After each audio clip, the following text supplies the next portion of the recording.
We are very thankful of Chinese Coast Guard. We are very thankful. Tanggal ang yabang ng hinayupak na Taryela. Putik talagang isang malaking sampal ito kay bungit, gibo at sa mayabang na Taryela ang ginawang kabayanihan ng Chinese Coast Guard.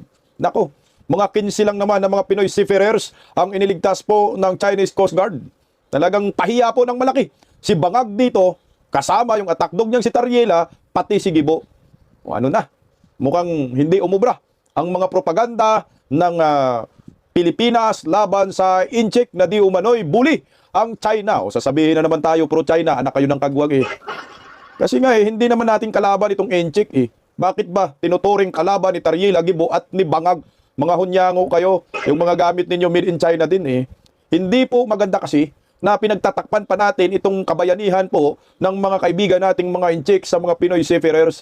Mantakin mo, iniligtas talaga ng Chinese Coast Guard ang mga kababayan nating mga Pilipino na lumubog ang kanilang mga kanilang cargo vessels diyan sa West Philippine Sea, sa may Scarborough.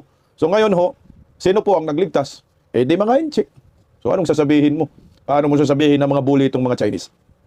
Magandang tanghali po sa ating lahat. Pa-like po muna, pa-share, pa-subscribe at pakipindot po ang inyong notification bell para updated po kayo lagi at baka siyempre pa-subscribe na rin po. At salamat din po sa pagsuporta sa Mirada Agila. Mamaya live po tayo alas 2 hanggang alas 4 ng hapon. Lunes hanggang Biyernes po iyan. Idamay nyo na po ang pangalawang YouTube channel ko po, Bisdak Historiador. Pag-usapan po natin itong kabayanihan ng Philippine Coast Guard po. Hindi pala bayani itong mga animal. Chinese Coast Guard.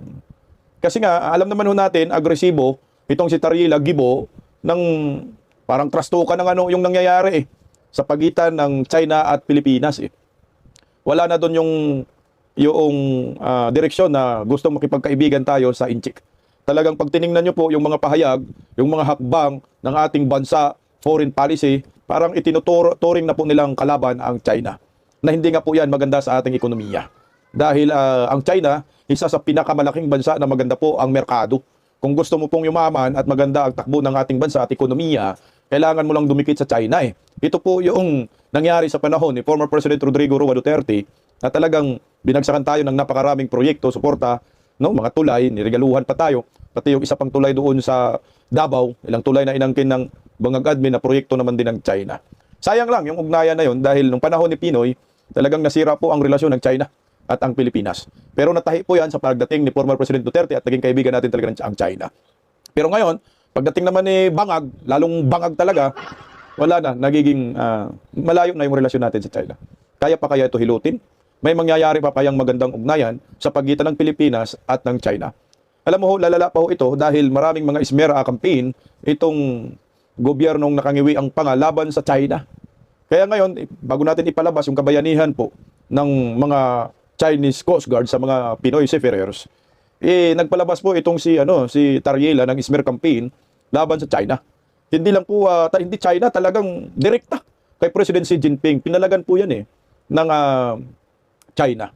Ito na ang mahirap ngayon kasi itong si Taryela masyadong taklisa. Wala na rin sa ayos, bira na rin ang bira kung ano nang ginagawa, anak ng kagwang. Basta lang, ngayon naman trabaho niya, dakdak ng dakdak, atake ng atake. So ngayon tayo namang mga political vloggers, pag nasisita natin tong hinayupak na ito, sasabihin tayo pro-China tayo, mga bayad tayo ng Inchik. Again kami dito sa Bisdak Pilipinas, hindi po kami binayaran ng China Hindi po kami mga trolls ng China, kami po ay para sa bayan.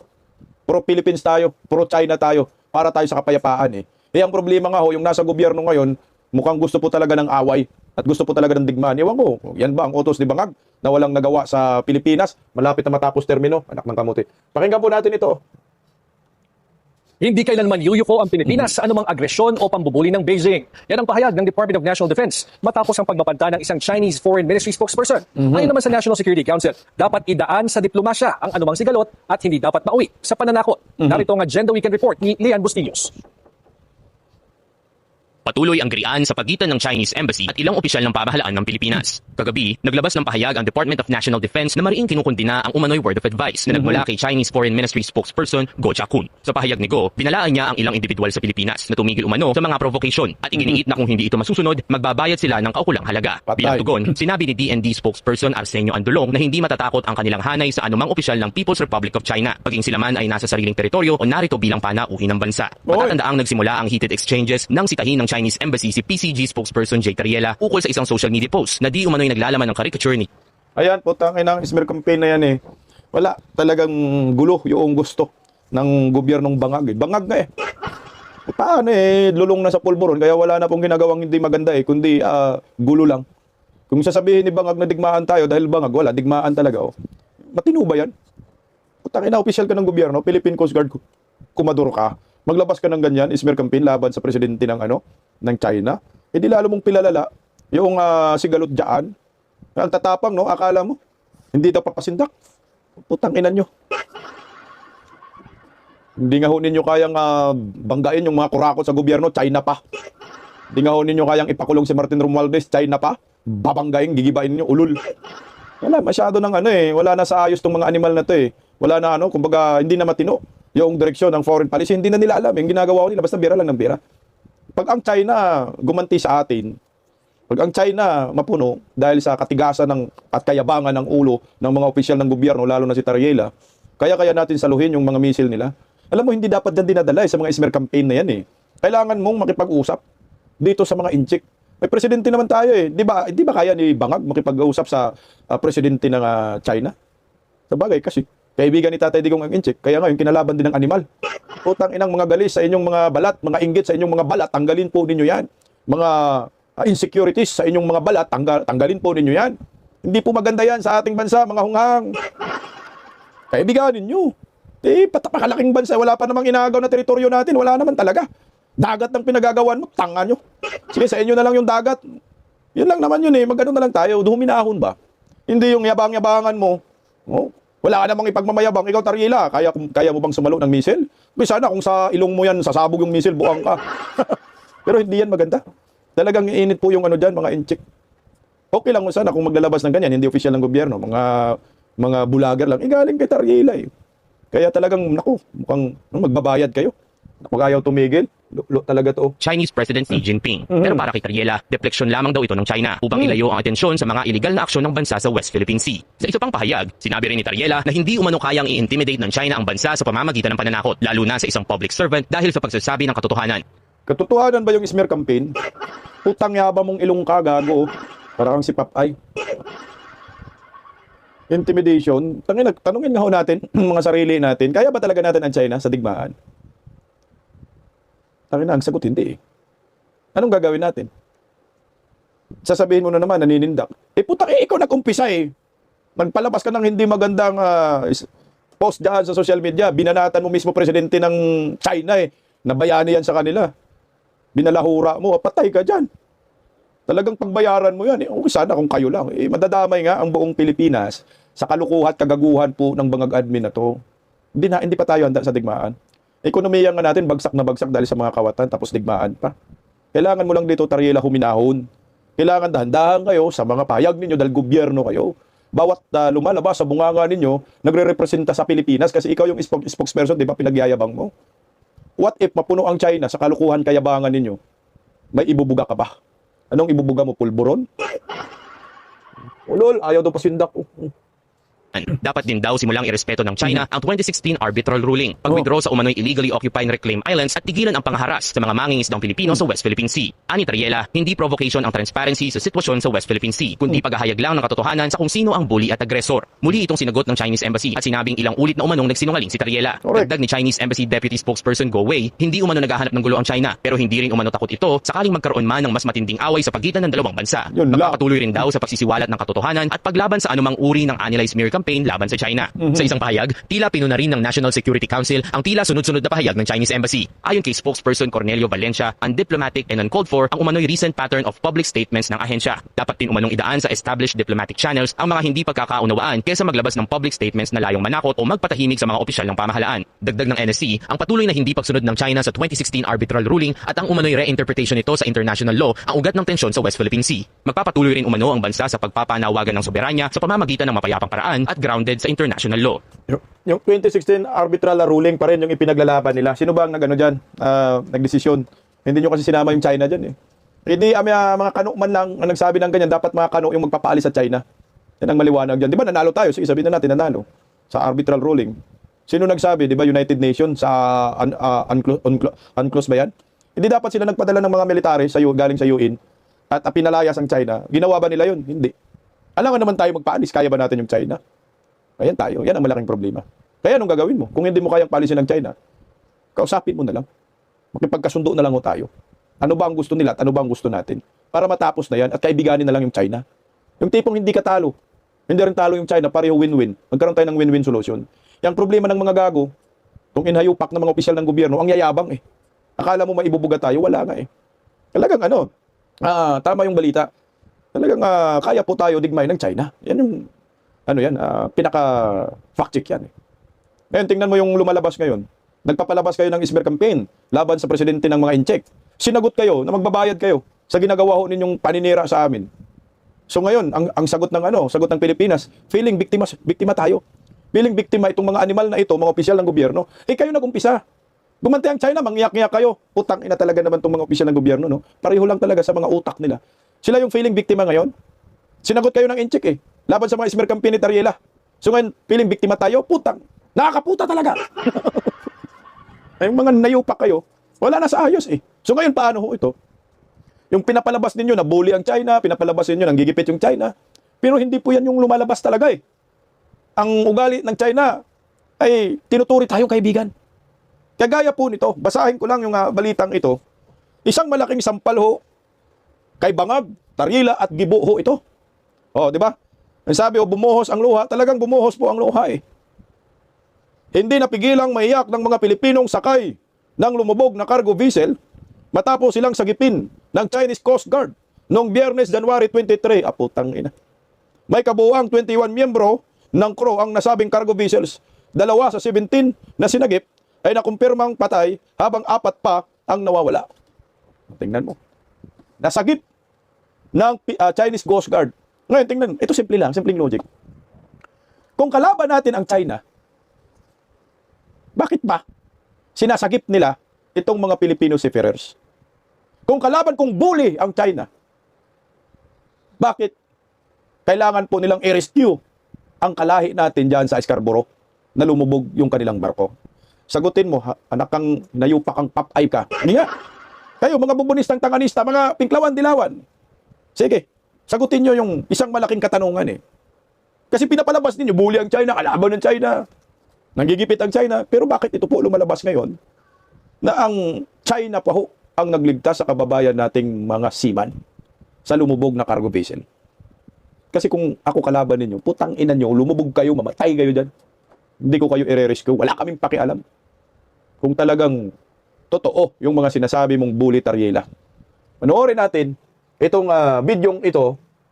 Ito dokumentaryo to ng merong isang vlogger ng China. Panoorin natin. Look at this. The China Coast Guard is rescuing Filipino sailors and treating their injuries. On January 23rd, a foreign cargo vessel capsized near China's Huangyan Island with 21 Filipino crew members on board. The PLA Southern Theater Command is also sending military aircraft to conduct continuous search operations over the accident area. 17 people have been rescued, of whom 2 sadly lost their lives, and 1 remains under emergency treatment. Real footage, real actions, all the rumors about harassment completely false. Tingnan mo. Yung mga pinapalabas mong Tariela na nangaharas ang inchik, completely false. Hindi ba ito ay malaking sampal kaliwat kanan kay Bangag, Tariela at kay Gibo? Na sinasabi ho ninyo bully ang inchik. Sinasabi po ninyo nangharas ang inchik. Parang ang layo ho talaga eh. Sa nangyayari ngayon eh. Mantakin mo yan, niligtas, may mga aircraft ang pinapadala para maligtas itong mga Pilipino. Isang malaking kahiyan. Isang malaking sampal. Kaliwat kanan ito kay Bangag, Gibo at Tariela. Hindi nyo po yan maitanggi. na ang puso ng Inchik ay hindi mapangapi. Ang puso ng Inchik ay palakaibigan. Ang Inchik ay hindi natin kaaway.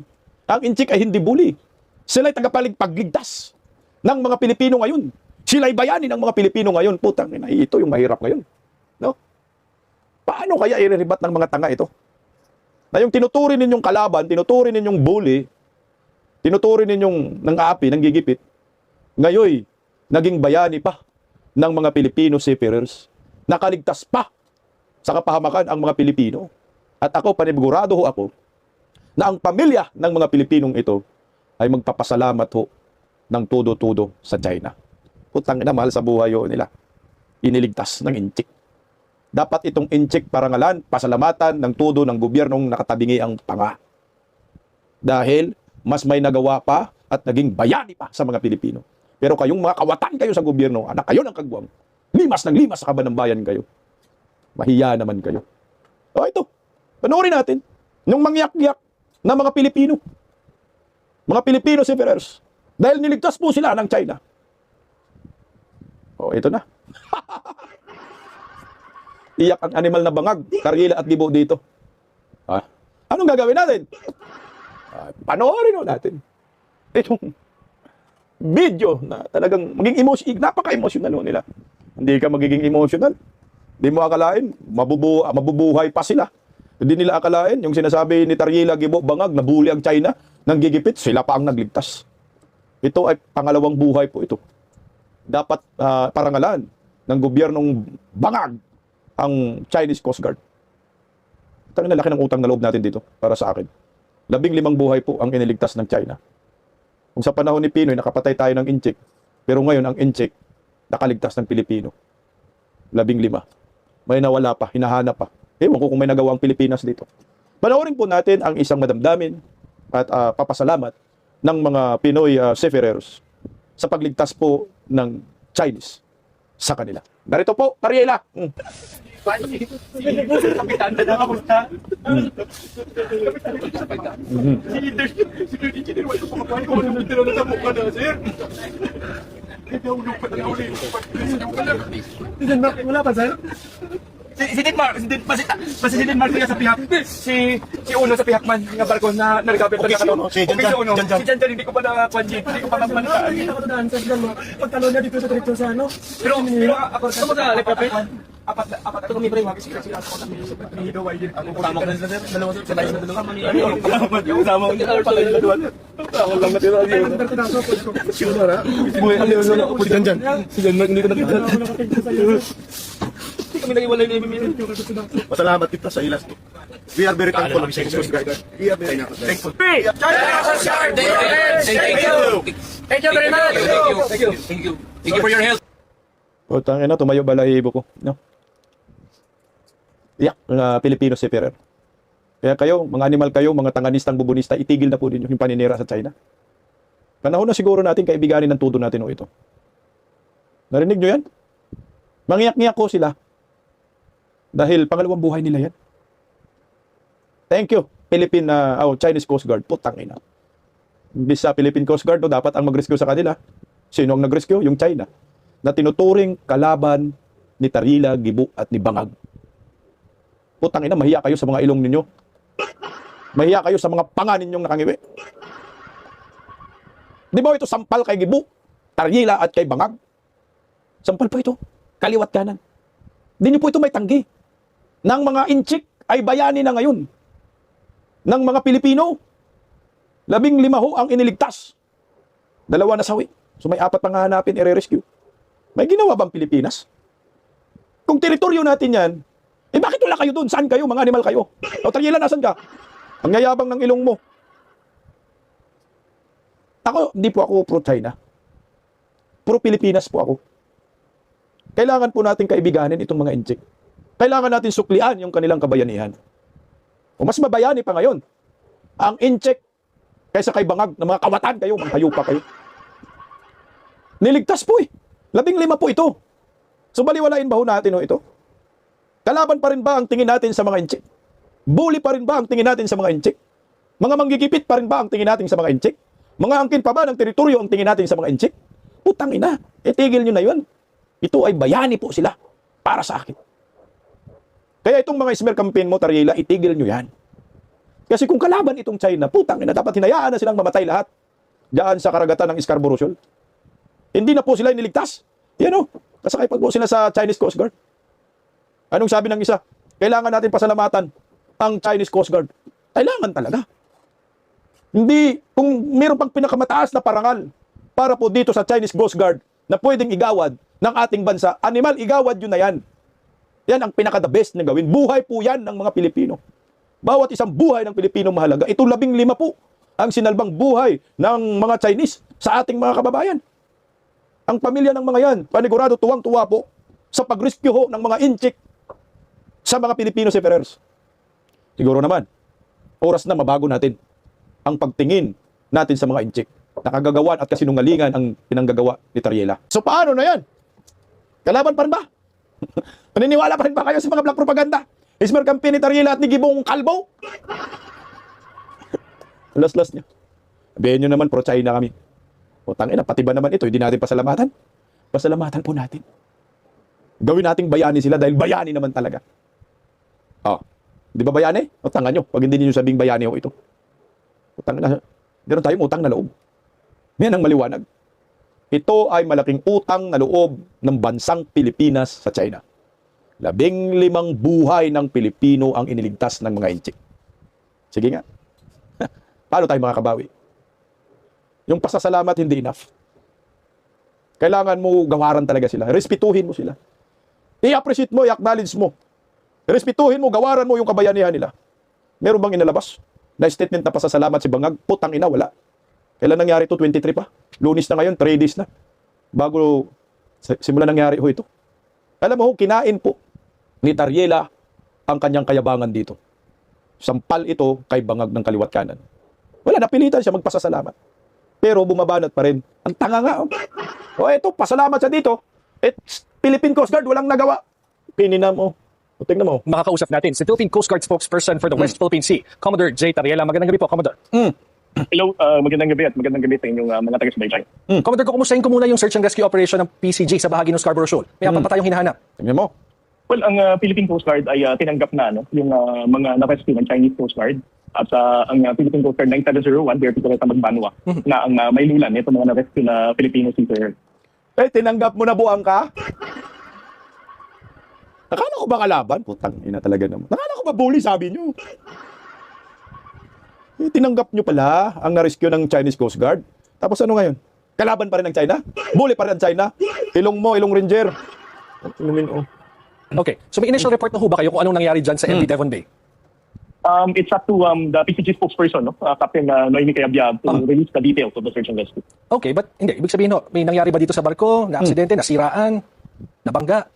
Yun nga, sir, no? My concern is West Philippine Sea Okay, concern. we understand, sir. Okay. Captain Noemi Cayabyab is for the Philippine Coast Guard operation. Ay, putang ina. So baka sasabihin na naman, yung binangga ng China, ay puta talaga naman, oh. Sinadya ng China yan, palubugin. Tinamaan ng misil. Ay, sus ko ginoo. Ano bang nangyari itong mga animal? O yan na naman tayo.